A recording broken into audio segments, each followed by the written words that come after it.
Վրաստանի խորհրդարանի ժամանակավոր քննչական հանձնաժողովում այսօր քննվել է այսպես կոչված Մուխրովանի ամստամբության քրեական գործը։ Հարցաքննվել է գեներալ Կոբա Կոբալաձեն։ Նա վերհիշել է ամստամբության մանրամասները, ինչպես նաև խոսել օգոստոսյան պատերազմի մասին։ Հանձնաժողովի անդամների առջև ելույթ է ունեցել նաև Չոչանայի բնակիչ Էլգուջա Խիզանիշվիլին։ Նրա փոխանցմամբ Չոչանայում անցակետի տեղակայումից հետո 1.5 կիլոմետր տարածք հայտնվել է բռնազավթիչների վերահսկողության ներքո։ Մեծ Բրիտանիայի դեսպանատունը հայտարարել է, որ ներկայիս անորոշության պատճառով ստիպված են չեղարկել Վրաստանում տեղական ինքնակառավարման մարմինների ընտրություններին վերաբերող դրամաշնորհային առաջարկները։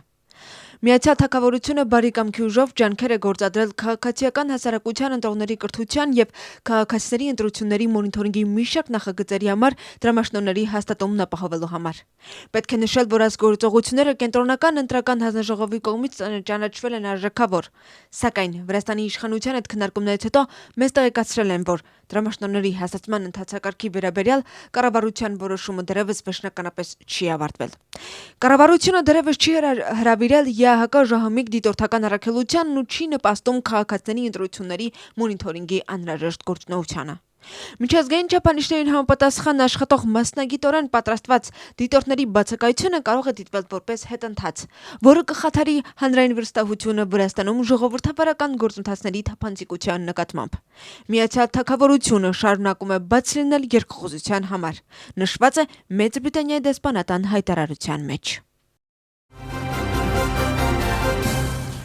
Ով կմասնակցի եւ ով չի մասնակցի Վրաստանի տեղական ինքնակառավարման մարմինների ընտրություններին։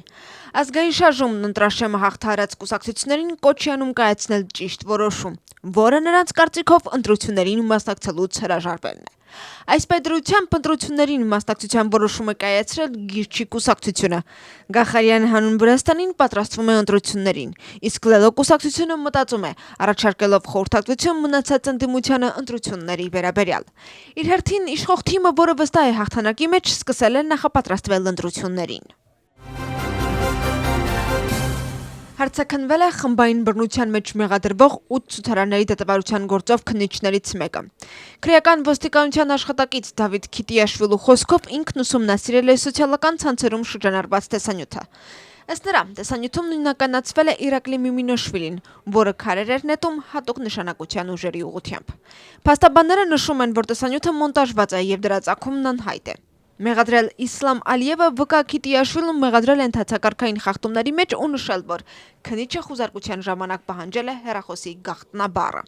Իսկ մինչ այդ դատական նիստում լսել են Թբիլիսիի քաղաքապետարանի ենթակառուցվածքային ծառայության ներկայացուցչին։ Նրա խոսքով բողոքի ցույցի մասնակիցների կողմից քաղաքապետարանին պատճառած վնասը կազմում է 139,000 լարի։ Թեմուր Քաթամաձեն, որը հայտնի է նաև որպես Գաֆար Յիլմազ, արտաքսվել է Վրաստանից։ Այս մասին հայտարարել է ներքին գործերի փոխնախարար Ալեքսանդր Դարախվելիձեն։ Նրա խոսքով Քաթամաձեն չի օգտվել երկրից կամավոր հեռանալու հնարավորությունից, ուստի նրա արտաքսումը հարկադիր է եղել։ Ըստ Դարախվելիձեի ներքին գործերի նախարարության միգրացիոն վարչության դիրքորոշումը Քաթամաձեի վերաբերյալ լիովին կիսել են 8 տարբեր ատյաններ։